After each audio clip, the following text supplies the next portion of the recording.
A 76-year-old man, his hands shackled, his shirt caked with dried blood, dragged into the courtroom like a common criminal. No lawyer, no family by his side, only his hollow gaze fixed on the American flag resting on the judge's bench. The prosecutor sneered, "Don't waste the court's time." But then the courtroom doors swung open. A man in uniform, medals gleaming on his chest, strode in with the thunder of polished boots. Who is he? Why has he come to defend a drifter nobody cares about? And what secret about this old man could leave the entire courtroom stunned into silence? This isn't merely the story of a trial. It's a journey of honor, of sacrifice, a lesson that will make millions pause and reflect. Let's uncover the story of John Harper, America's forgotten hero. And don't forget to hit subscribe on our channel to discover more compelling, unforgettable stories. There are some people who were not born to seek glory. They were born to quietly make a difference. John Harper was one of them. In the dusty archives of the United States Army, his name was recorded as a silent symbol of courage. Born in 1949, John grew up in a small Ohio town, where the greatest dream of a teenage boy was to serve his country. In 1966, at just 17 years old, John Harper volunteered to enlist. No one forced him, no family pressure compelled him. It was a decision born from a deep belief that freedom is never free. He quickly rose to the rank of sergeant, commanding an air combat squadron in some of the most dangerous operations in Vietnam. War is never a tapestry of shining epics. It is the smell of damp earth, the rotor blades whirring through the night, the desperate cry echoing from tangled undergrowth. For John, every day in Indochina was a trial of survival. He and his comrades crossed rain-soaked jungles, navigated fields laden with hidden traps, and more than once stared death in the face. Yet instead of yielding, John led his team like a steadfast big brother, unyielding, reserved, and always putting others before himself. They called him the torchbearer, not for physical strength, but for an unquenchable faith that burned brightest in the darkest moments. He once carried a gravely wounded young soldier back to base through a hail of bullets. He held his position for 48 hours in a besieged sector to save 3 surviving comrades. These deeds never made front-page headlines, but they were etched into classified reports. They were detailed in commendation letters sent to Army headquarters. For his actions, John was awarded the Bronze Star, an emblem of valor in combat, along with 3 official citations. But war takes more than lives. It robs survivors of their peace of mind. When John returned to America, he carried many things, a bullet fragment lodged in his knee that would haunt his limping gait forever, nightmares that tormented him for decades, and a heart heavy with the things he could not save. He never complained. He never blamed anyone. Yet it was clear that war had stolen something vital from him, the sense of belonging. John did not go home to live with family. He never married, never had children. Instead of rest, he chose to remain in uniform, this time as a teacher. For 30 years after the war, John quietly stood at the front of training classes, imparting to recruits not just tactics, but loyalty, teamwork, and how to preserve one's dignity in both war and peace. He taught, victory isn't measured by survival, it's measured by how you live, worthy of those who never returned. Time, however, fades all glory. When John retired, there were no grand ceremonies, no farewell salutes. No one remembered that he had once been a hero. He lived alone in an old apartment, his shoes worn at the heels, his jacket faded, his dinners meager rations of canned noodles and black coffee. Neighbors only knew him as the quiet old man on the third floor. No one knew of his heroic past, and he had never spoken of it. Until one fateful night, a night with no bombs, no gunfire. Yet it was the night when a soldier's heart would blaze anew. It was a bitterly cold winter evening in Chicago's South Side. Walking home after a night shift at a nearby warehouse, John heard screams echoing from an alley behind a grocery store. A group of young men had surrounded a woman and her 6-year-old child. Threats filled the air. Tears and the flickering glow of a street lamp turned the scene into a battlefield reminiscent of years past. Though now John carried no rifle and no squadron stood at his side. Without hesitation, he stepped forward. John did not shout. He simply advanced, slowly but assuredly, as if he still wore his uniform and his medals. In his hand was nothing but the wooden cane he always carried for support. But his eyes, the eyes that had seen life and death, made the group falter. "Who the hell are you to get involved?" one thug snarled. John said nothing. He simply positioned himself between them and the trembling mother and child. With calm authority and a steely gaze, he made the attackers hesitate. Soon after, the distant wail of a police siren rang out. Someone had dialed 911. The youths scattered, leaving John standing firm, breathing hard, but unbroken. The next morning, footage from a nearby security camera went viral. There stood the old man in the alley, cane in hand, back bent but unbowed, and social media raced to learn his identity. Slowly, his story emerged. The soldier who had braved Vietnam's jungles, the man who had saved countless comrades, and the veteran who now quietly defended the innocent in the heart of America. The city awarded him a long-overdue certificate of honor. He appeared on television news. Fellow veterans came forward. A group of students held a ceremony in his name. Yet John only offered a gentle smile. "I did nothing extraordinary. I only did what was right, like so many soldiers have done before me. Some heroes need no applause. They do not live to be remembered. And that, precisely, is why they cannot be forgotten." John Harper, the old soldier in worn shoes, proves that courage knows no age, that the battlefield does not require bullets. Sometimes, a person's greatest fight is to keep righteousness alive in a world that has all but forgotten it exists. A bone-chilling night blanketed the impoverished block at the city's heart. Wind howled through the warped steel slats of the women's homeless shelter, sounding like the city's restless sighs. Under the flickering yellow lamp, plastic chairs were cramped together by the entrance. Some women tried to catch a few winks, cocooned in thin blankets, lips pressed tight against the cold. In a shadowed corner, Jane huddled in her faded coat, eyes wide, desperate for escape from the terrible memories. For her, this was more than a refuge. It was her final beacon of hope.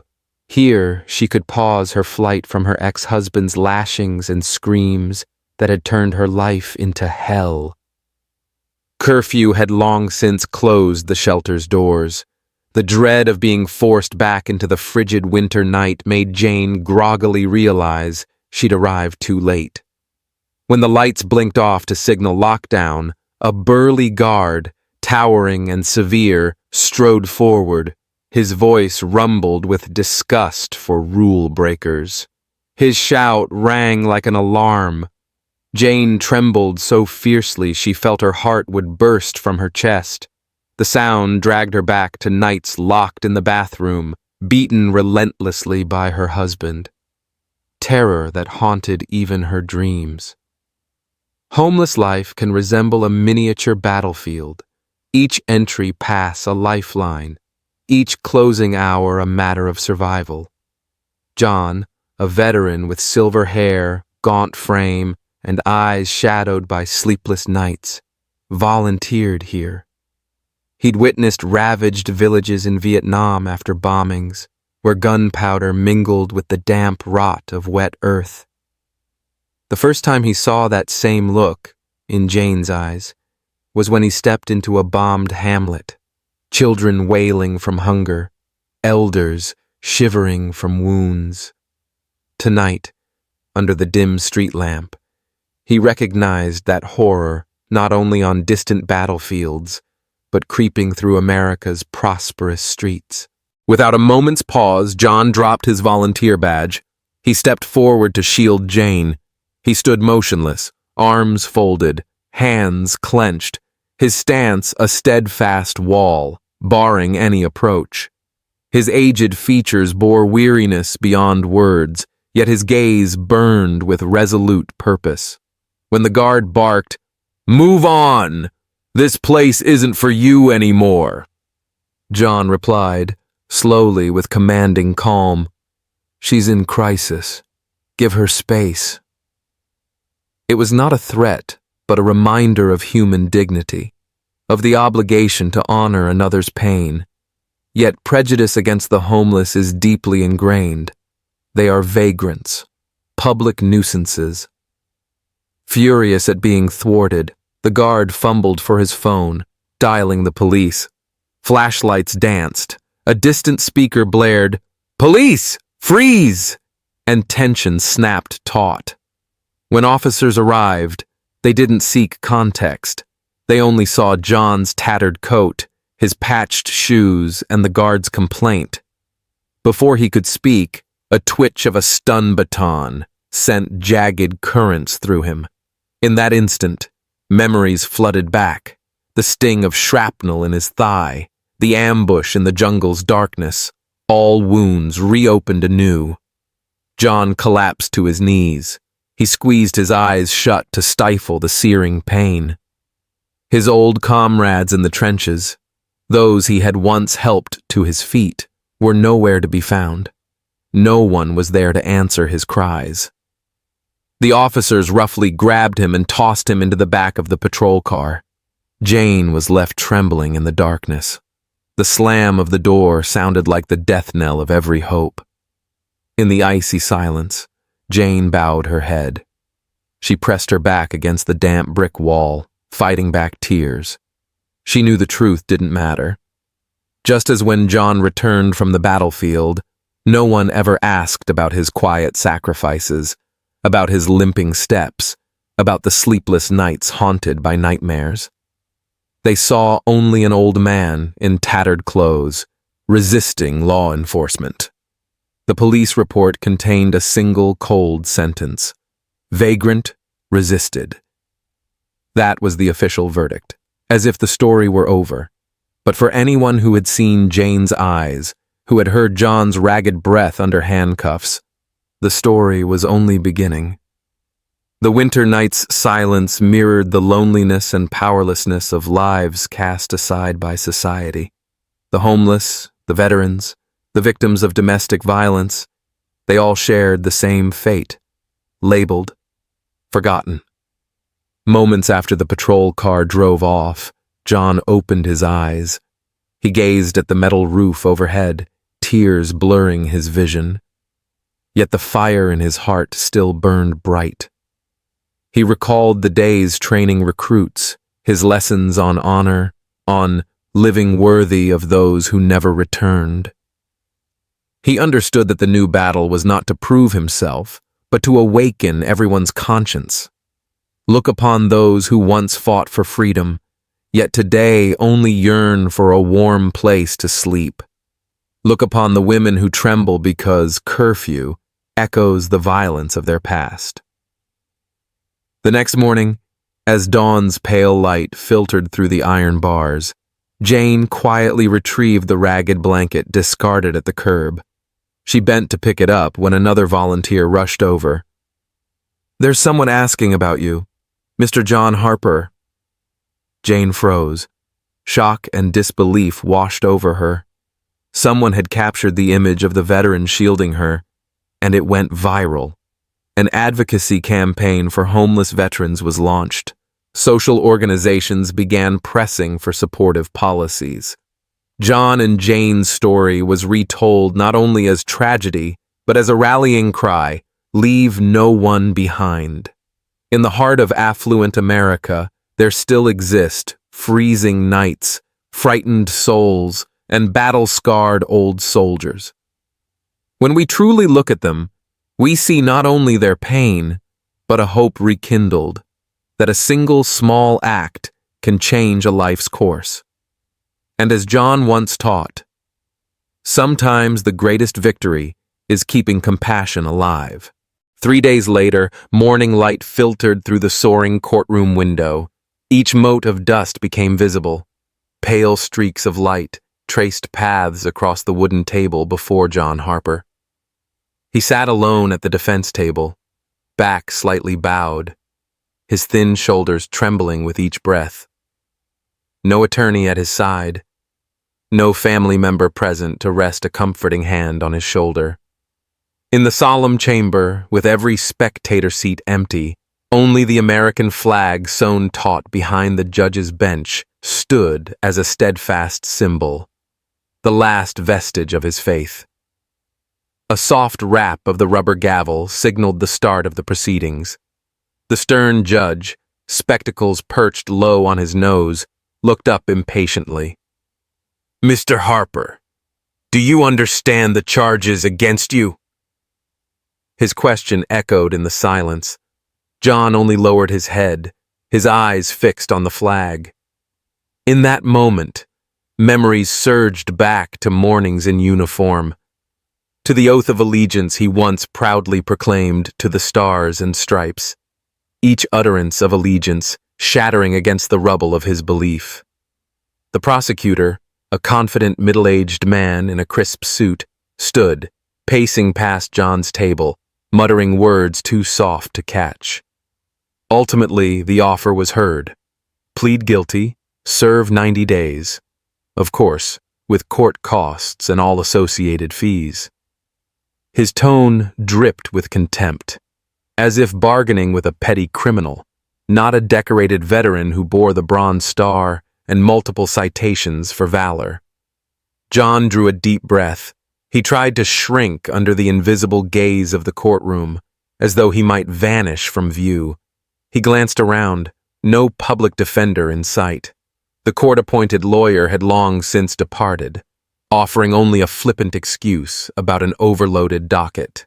They said there was no time for a case devoid of hope. All morning, not one person rose to speak on his behalf. No pen dutifully recorded his testimony. He felt as if he'd been summoned merely to furnish a signature for a verdict already penned. Local news headlines flashed on the courtroom monitors. Homeless old man attacks shelter guard. Vagrant causes disturbance at refuge. No paper dared mention his heroic past. No one wondered about 3 decades of training recruits. No curiosity stirred over his citations and Bronze Star. They saw only a nameless, ageless specter, torn between a glorious past and a present besmirched by scorn. The truth of his battlefield charges, of comrades rescued amid enemy fire, lay buried beneath the harsh black and white type. As the prosecutor waived the plea agreement, repeating the jail term, John told himself he could accept it, so he could return quickly to the cold night outside, even though that paper offered no true freedom. Yet within him, a fragile belief remained that justice was not entirely dead. He thought of fallen comrades who died for ideals, of those who sacrificed so that the flag might fly over Vietnam. If they could give their lives for their convictions, then he too deserved a chance to be heard, to be treated as a citizen of this country, not merely as a vagrant. Just as it seemed the case was closing, the courtroom door swung open. Every eye, from the prosecutor to the judge to the court staff, turned toward it, surprise mingled with curiosity. A tall man entered. His suit, though simple, radiated professionalism. His face was stern, yet resolute. His arms hung naturally by his sides. Each step was measured, yet decisive. Light from the corridor spilled in, outlining a silhouette full of promise. John lifted his head to regard this uninvited guest, like a witness from another realm come to pull him from the nightmare of the courtroom. In that instant, the American flag behind the judge seemed to glow more brightly. You could almost feel the folds of hope in each raised star. The entire room fell silent, as though every gavel rap, every plea offer, every vagrant resisted verdict had been suspended in midair. The newcomer approached the defense table, bowed politely to the judge, then turned to John. He said nothing at first. Instead, he let a moment of silence fill the void justice had abandoned. Then, from his pocket, he produced a neatly stamped file. Emergency Appeal. On its cover, the words, Veteran Honor Defense, Private Law Office, were emblazoned with dignity. Even before hearing his explanation, John's eyes brimmed with emotion. Finally, someone believed he deserved to be heard. The judge furrowed his brow, but his surprise was evident at this sudden intervention. The prosecutor wore a mocking smile as if confident he could halt this development in its tracks. But the newcomer did not waver. He spoke fluidly. Your Honor, I respectfully request to defend Mr. Harper pro bono. He deserves a fair trial. His years of service and the scars of war must be fully considered.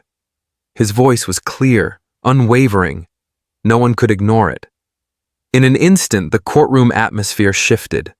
Observers behind dark glasses, typing on laptops, glanced up to peer at the file.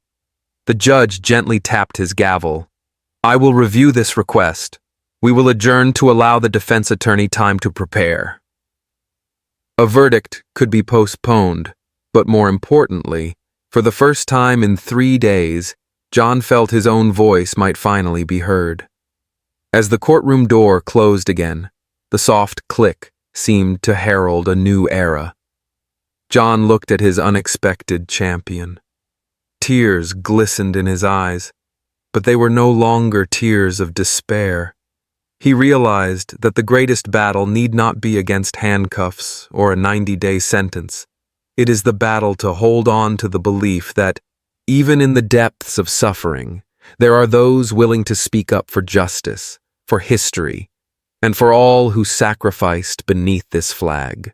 The steady cadence of military boots echoed like a drumbeat of command. It stirred the solemn air that hung heavy in the courtroom. Colonel Michael Brooks, uniform crisp and immaculate, ribbons gleaming proudly on his left breast, the silver oak leaf insignia affixed to his shoulder, marched in. Morning light streamed through the high window. It danced across his service cap and highlighted every precise stitch of his Class A command uniform. His salt and pepper hair was neatly swept beneath the brim. His features were composed, calm, yet stern. Whispers and murmurs fell silent. Even the prosecutor, who had just flashed a confident, triumphant smile, paused mid-gesture, his pen hovering in the air. Each footstep was unwavering. Not a hint of hesitation accompanied him as he crossed the threshold to the defense table. Everyone present understood that an active duty officer did not casually appear before a court. Protocol forbade it. Yet Colonel Brooks neither sought permission nor betrayed any embarrassment. He strode directly to John Harper's side, seated himself quietly, and rested his elbows on the table. He turned, voice warm with gratitude. You taught me everything, Sergeant. I will never forget. The entire courtroom seemed to hold its breath. That simple, earnest phrase rang out in absolute silence, yet it thundered like cannon fire. John Harper's eyes, haggard from sleepless nights, fluttered open wide. The former sergeant, who had endured so much pain and pressure, saw before him a living testament to his own storied past. A once young soldier he had guided, now grown, vested with power and honor, ready to stand in his defense. The judge raised an eyebrow and laid his gavel aside. "Colonel Brooks, what are you doing here?" His tone was neutral, less anger than astonishment. Procedural rules clearly prohibited an active duty officer from stepping into the role of advocate. Yet in that moment, the proceedings transcended mere legal formality. They became a resurrection of honor and conscience. Colonel Brooks did not rush to respond. He lifted his head, met the judge's gaze, and spoke with the firm authority of a battlefield command. "I am here to represent the man who saved my life." His words were decisive, not a show of rank, but a declaration that stilled the room. He made no claim to be a lawyer. He positioned himself as a witness, and above all, as a debtor forever beholden to John Harper. For an instant, the prosecutor opened his mouth to object, citing rules about legal qualifications, procedure, regulation, as if to forcibly eject Colonel Brooks from the debate. Yet the judge, apparently moved by the sincerity and weight of that debt of honor, tapped his gavel gently and instructed, "Colonel Brooks, proceed." And in that moment, judgment extended beyond dry verdicts and typed records. It resided in the hearts of those present. The entire courtroom fell silent. From the spectators to the court clerks, every eye fixed upon Colonel Brooks. They understood that his presence was more than a private tribute. It was a summons to reflect, to administer justice conscientiously to a man who had given everything for an ideal, yet now bore the ignominious label of vagrant resisting. Colonel Brooks bowed his head slightly. He tapped his fist against the long wooden table as if preparing to launch a new battle. Not against an enemy, but against invisible prejudices and punitive numbers unfit for human dignity. "Your Honor," he began, voice low yet echoing through the chamber, "I hold the legal system of the United States in the highest regard. Yet today, that system is casting aside a veteran. A man who once hurled himself into enemy fire to protect his comrades, to keep the American flag flying. I stand here not as a lawyer, but as a soldier, one who witnessed Sergeant Harper's courage in the poisonous jungles, one who survived thanks to his leadership and decisiveness." Images flashed through the colonel's mind. John Harper ordering a midnight evacuation under sudden bombardment, carrying wounded brothers from the firefight, quietly bolstering terrified young soldiers who met death for the first time. And then, the final image. Harper in handcuffs outside the shelter, collapsing against the cold barricade of officers, treated like a petty criminal. The contradiction was stark. Colonel Brooks would not allow it to overshadow the truth. He continued, "Prosecutor, Your Honor, we cannot judge Mr. Harper by an arrest warrant and sensational headlines. He is not a vagrant causing disturbance. He is a man who sacrificed his youth and his body to protect the freedoms we now enjoy. He deserves a fair trial, a trial where his service is weighed, where his voice is not buried beneath prejudice." His words carried the weight of military discipline, frank, concise, hitting the heart of the matter. No empty solemnity, only truth and action. The courtroom stilled, every heartbeat attuned to the colonel's plea. Some battles require no gunfire. This was a battle of conscience, of honor, of gratitude. The judge pondered, eyes on Colonel Brooks's resolute face, then shifted to John. In that moment, the sacred essence of justice became clear. It is not measured in days on a sentence, but in the ferment of humanity within us all, in how we face our own history. Finally, the judge tapped his gavel 3 firm, gentle times. "This session is adjourned." The court will review the entire record, including Colonel Brooks's defense. We shall judge not only by law, but by conscience.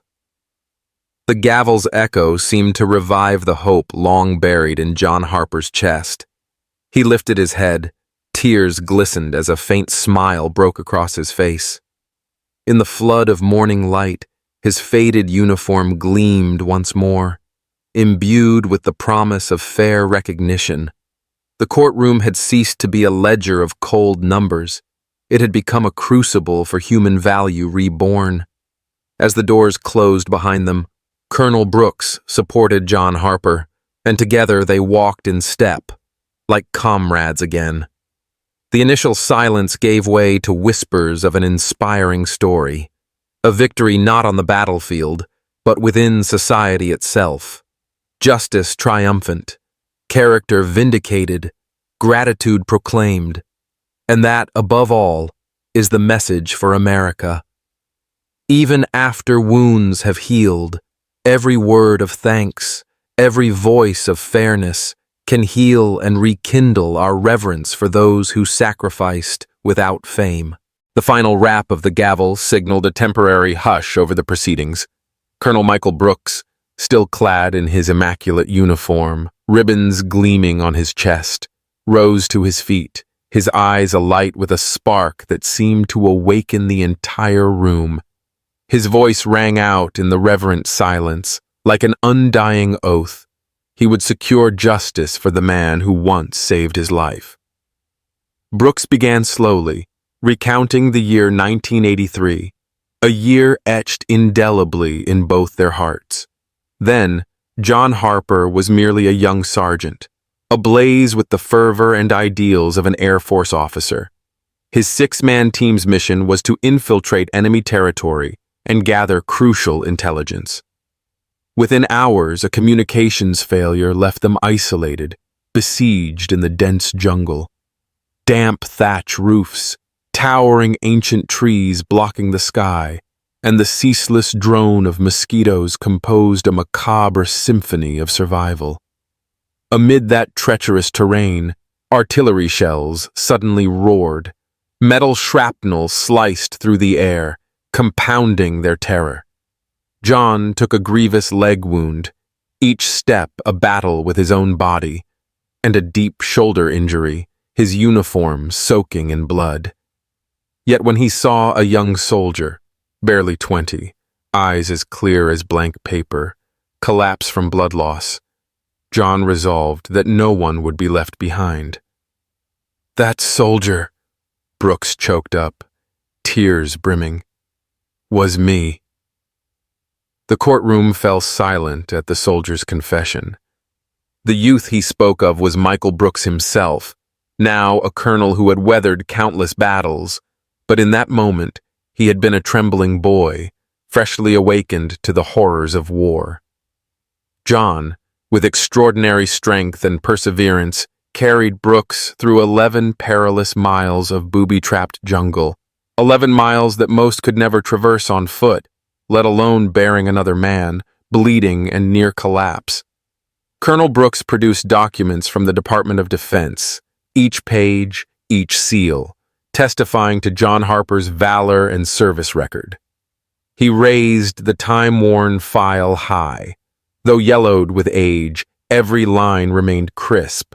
Training reports, Bronze Star certification, citations for bravery, and the names of thousands of recruits forged under John's guidance.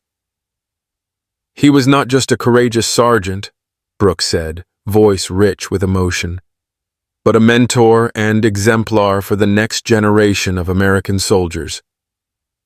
Meanwhile, the prosecutor attempted to interject, voice strained. The charges still stood. Procedure could not be overturned by nostalgic recollection. Yet Colonel Brooks highlighted critical gaps. The police report lacked context for the arrest. Shelter surveillance footage had never been reviewed. Most importantly, Jane, the woman John protected, had never been called to testify. These omissions transformed a straightforward allegation into a profound narrative of dignity and courage. The judge's gaze grew softer. Old Mr. Harper, who had sat quietly until now, lifted his head to regard the colonel with deep respect. The judge asked, "Mr. Harper, why did you never speak of your past?" His question fell like a drop of water stirring buried memories. John bowed his head, voice raspy. "I thought it no longer mattered." In that brief answer lay fatigue and resignation. He had too often hidden his scars, too often buried his wartime recollections. Yet Brooks immediately shook his head, as if issuing a summons. "It always matters." The courtroom sank into silence.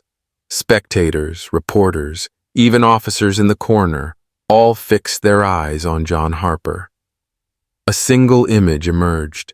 The young sergeant bent under the weight of his comrades, and now, the aged veteran, his stature diminished by time, yet his dignity and courage unbroken.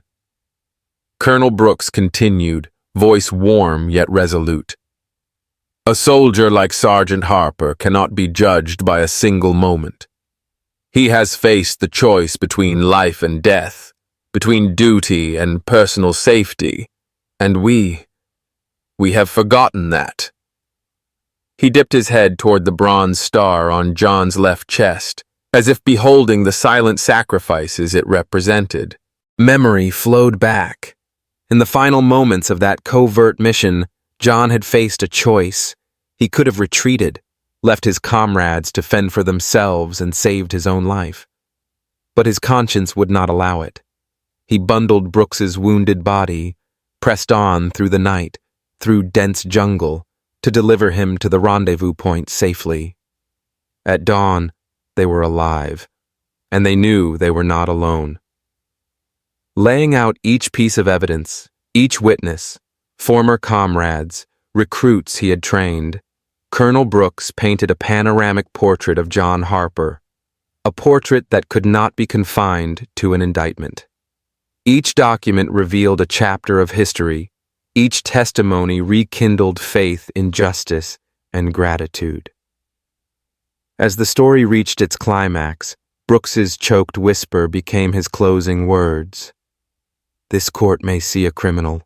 I see the man who shaped a generation of American soldiers." Listeners were moved to tears. The courtroom's weight lifted, filled instead with emotion, a living memorial to courage and camaraderie. The judge tapped his gavel, voice somber. "We will adjourn to review the entire record, including the materials just presented." Though only a pause, for John Harper, it was the first glimmer of hope after days of despair. He met Brooks's gaze with profound gratitude, and together they exhaled in relief. As the prosecutor fell silent, and Jane, seen trembling yet brave on the security feed, came forward to tell her truth, the day's proceedings transcended mere legal process. They ignited a new journey, a journey to restore honor, to forgive, and to honor those who sacrifice in silence. From the gallery's corners, observers felt a profound truth. Justice is not measured in days of incarceration, but in the willingness to face the past, to recognize each person's pain and contribution. And so, in the final light of day, John Harper was no longer the resistor or the vagrant. He reclaimed his rightful place, the silent hero, the teacher of courage, and an unwavering symbol of human dignity. For the truest battle is not fought on distant fields, but within every heart that yearns for fairness. The gavel's final strike signaled a tense 48-hour recess, mandated by the judge. During that time, Colonel Michael Brooks threw himself into gathering every fragment of evidence, determined to shatter the prejudice clinging to John Harper. He spent countless hours tracing security camera footage around the shelter, persuading silent witnesses to come forward with their accounts of that fateful night. Simultaneously, he enlisted a team of seasoned veteran rights attorneys, men and women who understood the anguish and sacrifice of soldiers returning from combat. Brooks returned not only with never-before-seen video clips, he also located Jane, the young woman who had trembled in the dark as John shielded her.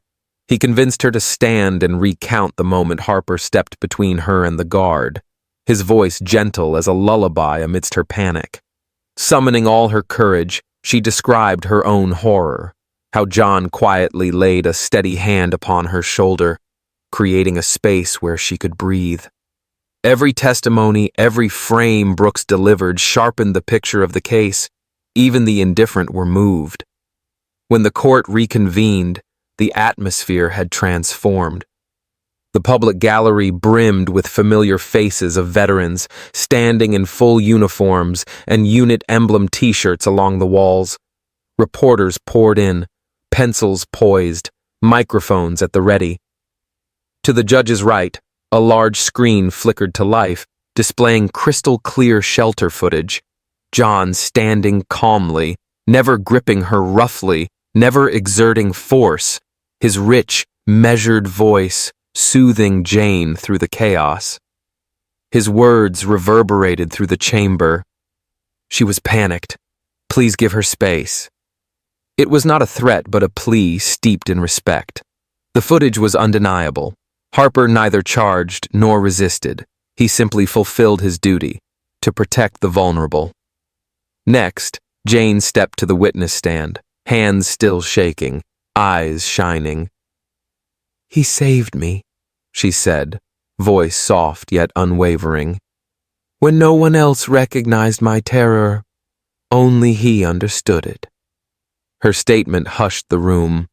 Confronted with vivid proof and heartfelt testimony, the judge removed his glasses, placing them gently on the bench. His gaze met John Harper's with unprecedented empathy and respect. No further argument was needed. No more ink to draft a cold verdict. The judge struck his gavel once, voice solemn. "All charges are hereby dismissed. Sergeant Harper, this court apologizes for failing to see who you are." Beneath the courtroom lights, tears of relief welled in John's eyes. He merely nodded, offering a quiet, grateful smile. His expression glowed with the wonder of justice restored. Emerging from the courtroom, John was greeted by thunderous applause.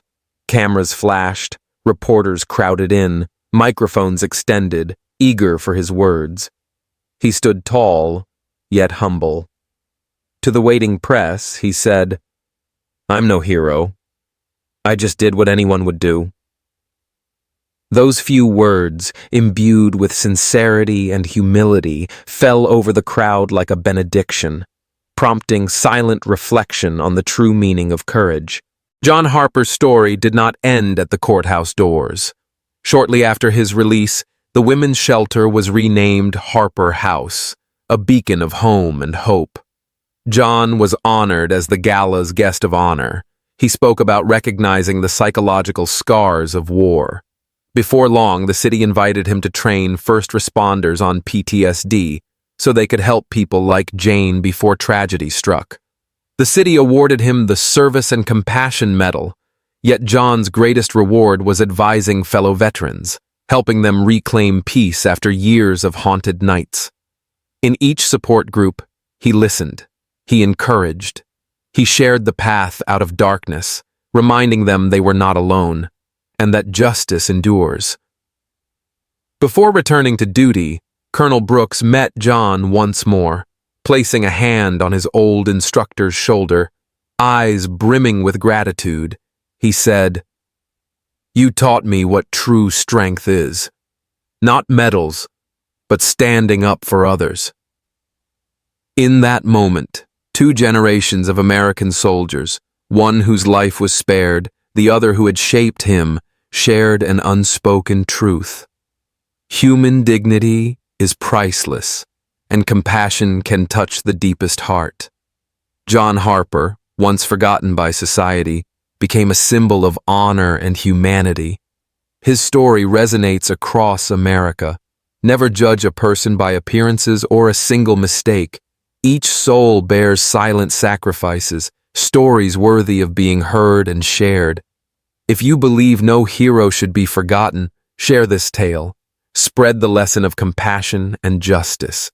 Share your thoughts below and pass this story on to family and friends across the nation, so together we may inspire and unite all hearts.